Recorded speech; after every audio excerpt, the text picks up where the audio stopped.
West Palm Beach police say a woman and her estranged boyfriend have both died after a shooting last night. That shooting happened inside a home on 13th Street and North Mangonia in West Palm Beach. When police arrived, they found Kelvi McCrae shot several times. Police then found Keeson Shaw with a gunshot wound to his head. Her boyfriend came in and shot at my baby dad. It's a frantic call for help from a mother. This is what the scene looked like Wednesday night. And we heard the gunshots in the house. So the son ran. And when I ran in the house, I couldn't get in. The mother let me in, and by that time, this girl she's on the... It means everything to me. It means everything to me, and I know it means everything to her too. It's gonna be tears of joy. We had a happy daughter. As they filled the Riviera Beach Municipal Beach Park, wearing Kelvi McCrae's favorite color, purple and pink, a week after police say she was shot and killed by her ex-boyfriend, Keeson Shaw. It's a quiet evening in a suburban home. A young woman is sitting at her dining table, casually laughing and chatting on a video call with her friends. It's an ordinary night, or so it seems. But within moments, that peace would shatter in a way no one could have imagined. What her friends witnessed through the screen wasn't just shocking, it was a nightmare they could never unsee. A figure suddenly appeared, rage radiating in every movement. In an instant, lives were changed forever. How did a young woman, full of life, end up at the center of such a horrifying act? What led to the moment that turned her world and the world of everyone who loved her upside down? This is not just a story of heartbreak, it's a story of warning signs ignored, of love turned to obsession, and of a fateful decision made in the heat of despair. But what truly happened that night, and why? This story isn't just about what happened, it's about the lessons we all need to learn. Stay with me, because by the time we reach the end, you'll realize this tragedy could have been anyone's story. But before we get there, we have to start at the very beginning. What would you do if you saw the signs but couldn't stop the storm from coming? Welcome to Mind Twist True Crime Stories, where all our stories are based on true crimes. Kindly support us by subscribing to this channel. Hit the notification bell icon so you won't miss any of our latest stories. This is the story of Kelvi McCrae, a bright and ambitious cosmetology student from West Palm Beach, Florida. Known for her radiant personality and talent, Kelvi dreamed of creating beauty in the world. But her life was tragically cut short, leaving her family and friends shattered. Her killer? Keeson Shaw, a 19-year-old with a turbulent history, a man Kelvi once trusted but came to fear. On the night of her death, Shaw stormed into her home, armed and enraged, unleashing a fury that would claim 2 lives. But what led to this horrifying moment? Just one day earlier, Kelvi had bravely reported Shaw to the police for assault and threats. Yet despite the charges of domestic battery and false imprisonment, Shaw evaded arrest. Stay with us as we uncover the chilling sequence of events, explore the impact of domestic violence, and ask the questions that demand answers. What makes someone so unforgettable that their absence leaves a void too deep to fill? Today, we remember an extraordinary young woman, one whose radiance and ambition touched everyone who knew her. Kelvi McCrae was more than just an 18-year-old. A model, a beautician, and a daughter, she lived her life with vibrant energy and unyielding determination. Described by those close to her as charismatic and loving, Kelvi had a gift for making people feel seen. Her friends often shared how her laughter could light up a room, and her compassion brought people together. One of her most memorable traits was her love for purple, a color she believed represented her spirit. When she passed, purple became a symbol of her life, adorning the candles and flowers at her vigil, an homage to her enduring impact. Kelvi's aspirations were as bold as her personality. From an early age, she dreamed of conquering the beauty and modeling industries. Her Instagram posts showcased a promising young star on the rise. But beyond the images of glamour, Kelvi was someone who deeply valued her connections. Her family recounts intimate moments, game nights, heart-to-heart talks, and shared meals, reflecting her commitment to the people she loved most. But what happens when someone you trust turns into a threat you never saw coming? In Kelvi's case, her story would take a tragic turn that no one could have predicted. A young couple, full of potential and youthful energy, navigating the tricky waters of love. But what happens when love turns into obsession and red flags go unnoticed. Let's unravel the tragic story of Kelvi Latrice McCrae and Kaizian Woodrow Shaw, a relationship that started with promise but ended in unspeakable violence. Kelvi McCrae was just 18 years old, a bright-spirited young woman with her entire life ahead of her. She met 19-year-old Kaizian Shaw, and like many first loves, their relationship started on a high note. Friends and family recall moments of happiness, the kind of youthful romance that seemed innocent at first glance. But beneath the surface, troubling signs began to emerge. By January 2024, the cracks in their relationship had become undeniable. Kelvi made the difficult decision to break up with Kaizian. But this wasn't a clean break. Kaizian had no other place to stay and continued living with her, a situation fraught with tension. Kelvi's friends noticed her growing unease, her hesitation to discuss the full extent of their conflicts. And yet, despite her efforts to move on, Kaizian's presence loomed over her life. Kaizian's behavior became increasingly alarming. He struggled to accept the end of their relationship, his actions revealing a disturbing inability to let go. Friends close to Kelvi later described his possessiveness and volatile temperament. Kelvi, while trying to maintain her independence, faced the impossible challenge of living under the same roof as someone who couldn't handle rejection. On March 6, 2024, Kelvi was on a FaceTime call with friends, an ordinary moment of connection. But this moment turned into a nightmare. Witnesses on the call saw Kaizian approach her with a gun. Without warning, he opened fire, shooting her in the head, neck, and back. As her friends screamed for help, Kaizian turned the gun on himself. The scene was horrific, and by the time authorities arrived, it was too late. Kelvi succumbed to her injuries shortly after arriving at the hospital, and Kaizian, though initially surviving, also passed away the next day. What drove Kaizian Shaw to such a heinous act? Was this avoidable, or were the warning signs simply ignored? As we continue, we'll explore the moments leading up to that fateful day and ask the questions that haunt everyone who knew them. Her boyfriend came in and shot my baby dead. It's a frantic call for help from a mother. This is what the scene looked like Wednesday night. And we heard the gunshots in the house. So the son ran. And when I ran in the house, I couldn't get in.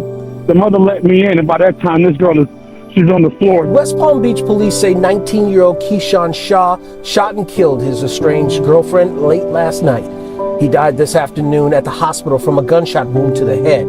According to police, Shaw lived with 18-year-old Kelvi McCrae and was upset over the breakup. The victim was sitting eating dinner and FaceTiming with 3 friends when Shaw came in and shot her. One of the 3 that were on FaceTime was actually a witness for us that provided that quick identification. Police say before the shooting, officers were looking for Shaw.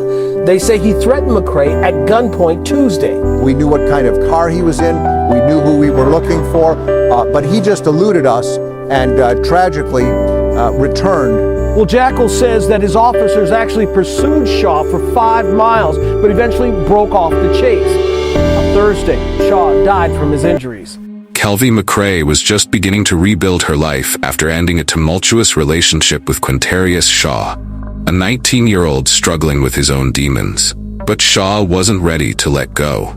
As the days passed, his inability to cope with the breakup became more and more apparent. A storm was cooking, and no one could predict how devastating it would become. Shaw's behavior turned increasingly erratic. Friends and family noticed his obsessive tendencies and inability to accept the separation. But it wasn't until Kelvi herself became alarmed that the severity of his actions came to light. On one harrowing occasion, Shaw allegedly threatened Kelvi at gunpoint. Fearing for her life, she reported the incident to the police. This brave decision was a cry for help, a plea for intervention before things escalated further. Authorities issued a warrant for Shaw's arrest, marking the beginning of a tense and dangerous chain of events. As Shaw evaded capture, his desperation grew. Police initiated a chase, hoping to apprehend him before his actions turned deadly. But red flags were scattered all along the way, warning signs that perhaps weren't acted upon swiftly enough. Could Kelvi's life have been saved if there had been faster intervention? Kelvi was not just a victim of Shaw's anger. She became a victim of a system that failed to protect her. It's easy to question in hindsight, but these are the moments that demand reflection. What would you do if someone you loved turned dangerous? And how can we, as a society, ensure these red flags are addressed before it's too late? Share your thoughts in the comments below. And, dear viewer, if you still haven't subscribed to this channel, kindly do so now, as your support will mean a lot to us and keep us encouraged. On March 6, 2024, 18-year-old Kelvi McCrae's final moments unfolded in a way no one could have imagined. Her friends, watching through a FaceTime call, were thrust into a nightmare they will never forget. That evening, Kelvi was enjoying dinner at her West Palm Beach home. Like many teens, she turned to her friends for comfort, calling them on FaceTime. Laughter and chatter filled the call, her radiant smile betraying no signs of the lurking storm. Unknown to her friends, this would be the last time they'd hear her voice unbroken. The call took a horrifying turn. Kazine Shaw, her 19-year-old ex-boyfriend, appeared unexpectedly in the background. Kelvi's demeanor shifted from joy to visible fear. Her friends, confused, began to realize something was terribly wrong. Shaw had a documented history of abuse, and just the day before, Kelvi had reported him to the police for strangling her, threatening her with a gun, and holding her against her will. Charges had been filed, but authorities had yet to locate Shaw. That night, he came to Kelvi, armed and vengeful. Kelvi's friends watched in helpless disbelief as Shaw raised a gun. Her screams pierced the call as the first shot rang out. Shaw continued his attack, firing multiple times, striking her in the head, neck, and back. The friends on the call, paralyzed with terror, scrambled to contact the police, describing the unthinkable scene unfolding on their screens. The haunting reality of the moment was clear. Kazine Shaw had turned this moment into one of unimaginable violence. When authorities arrived at the residence, the scene was harrowing. Kelvi lay critically injured, and Shaw was discovered with a self-inflicted gunshot wound. Both were rushed to the hospital, but the damage was irreparable. Kelvi succumbed to her injuries, and Shaw passed away the following day. This wasn't just a case of domestic violence. It was the culmination of unchecked warnings and missed opportunities to protect an innocent life. How could a young woman, surrounded by friends and family, be left so vulnerable to such danger? And what lessons can we take from this tragedy to ensure it never happens again? Join us as we uncover the red flags that were ignored and the systems that failed Kelvi McCrae. What more could have been done to protect Kelvi? Let us know your thoughts in the comments below. Join in the conversation. It means everything to me. It means everything to me, and I know it means everything to her too. Remembering Kelvi McCrae, a huge crowd gathered on Singer Island tonight to pay their respects to the 18-year-old girl murdered in her home last week. Good evening. I'm Felicia Rodriguez. Thank you for joining us now at 11. Ari Height was at that vigil and says this one felt different from the others. Hundreds of people came out here to Singer Island on Friday night to remember 18-year-old Kelvi McCrae. And here's something I noticed. I didn't see any tears. I did see a lot of smiles. Her family tells me they are not here to mourn Kelvi's death. They are here to celebrate her life. This is her personality. It was a sea of purple on Singer Island Friday night, Kelvi McCrae's favorite color. She was a people's person. Everyone loved her. You come in contact with her, we couldn't help but to love her. She was loving, she was smart, she was beautiful, very intelligent. She would light up any room at any time. And she touched a lot of lives. That's obvious from the enormous crowd that came out to remember her at a vigil Friday night. I understand it's hard, it's not easy. Keep on fighting. Last week, Kelvi's ex-boyfriend went into her West Palm Beach home, shot her, and killed her before killing himself. Kelvi's mom was also home at the time. I hear the shots every day. I see her on the floor every day. Pain that'll never go away. But what helps is love. Love for Kelvi. Her parents amazed at the size of the crowd that came out to say goodbye. It means everything to me. It means everything to me, and I know it means everything to her too. After some prayers and some singing, they walked as a group to the beach. There they said a few words and then released dozens of balloons, most of them purple, of course. She's with God now. We try to be strong for her. And celebrate her life. Yeah. She was happy. Everyone's here. She knows she's loved. And she'll forever be in our hearts. Kelvi's funeral is set for Saturday, March 23rd. She was only 18 years old. What happens when a life full of promise is taken too soon? How does a community honor someone they cherished, even in the face of unimaginable grief? The death of Kelvi McCrae left an indelible scar on her family, friends, and the wider West Palm Beach community. She wasn't just an 18-year-old with dreams. Kelvi was described by her loved ones as a beautiful, entrepreneurial spirit who wanted to uplift those around her. Her untimely death shook everyone to the core. Her family organized a vigil to celebrate her life and to grieve together. Attendees dressed in purple, Kelvi's favorite color, creating a sea of unity and love. As dusk settled, friends, family, and neighbors gathered, sharing heartfelt stories about the young woman who had touched so many lives. Her uncle, Ricky Aiken, described Kelvi as a go-getter, someone with the intelligence and drive to accomplish anything she set her mind to. During the vigil, there was a poignant moment when purple balloons were released into the sky. Each balloon symbolized not just the grief of losing Kelvi, but also a collective hope that her story would inspire action against violence. One friend, choking back tears, said, "Kelvi had so much ahead of her. She was kind, ambitious, and always smiling. She didn't deserve this." Kelvi's parents, though devastated, have remained vocal about the legacy they want their daughter to leave behind. Her father expressed, "She taught us to love fiercely and protect each other. That's what I'll carry forward for her." What would you say to someone grieving such a devastating loss? How do you believe communities can rally to prevent similar tragedies? Share your thoughts below. What drives someone to commit the unthinkable? Who was Cassian Shaw before he became a name synonymous with tragedy? Cassian Shaw, at 19 years old, was described by acquaintances as quiet, but with a deep sense of pride and independence. Yet, beneath this exterior was a young man grappling with insecurities and unresolved struggles. He had even proposed to Kelvi previously before the breakup, but after his breakup with Kelvi McCrae, Shaw's life went out of control. He moved from couch to couch, unable to find stability, his emotions festering. Friends noticed a shift in his demeanor. He became withdrawn, angry, and consumed by thoughts of rejection. For Shaw, the separation from Kelvi wasn't just the end of a relationship, it felt like the loss of his identity. Reports revealed that Shaw's behavior became increasingly erratic. On multiple occasions, he voiced a mixture of desperation and resentment. His fixation on the breakup left those around him concerned but unsure of how to intervene. Mental health support was a resource Shaw seemingly lacked, a reality all too common in our society. In the weeks leading up to the shooting, Shaw's struggles were compounded by feelings of isolation. The inability to move forward and the weight of unaddressed emotions created a dangerous combination. Cassian Shaw was charged with multiple offenses in connection to the tragic events leading to and culminating in the death of Kelvi McCrae.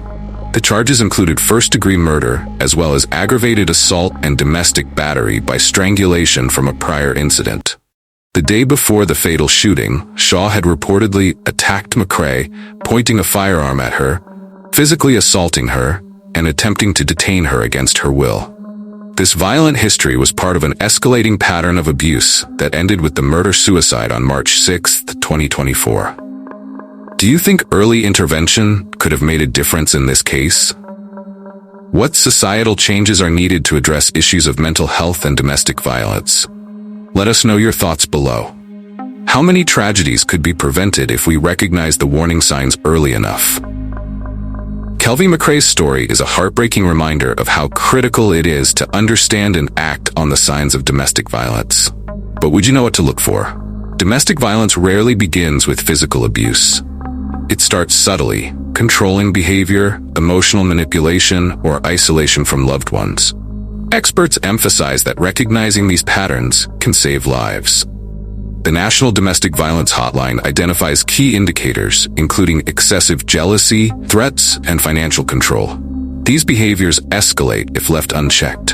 In Kelvi's case, the signs were there: threats, violent outbursts, and an inability to let go. Tragically, Even after Kelvi reported the threats, the response wasn't swift enough. This highlights an urgent need for systemic change in how we address such reports. Advocates like Ruth Glenn, president of the National Coalition Against Domestic Violence, stress that no threat should be dismissed as just words.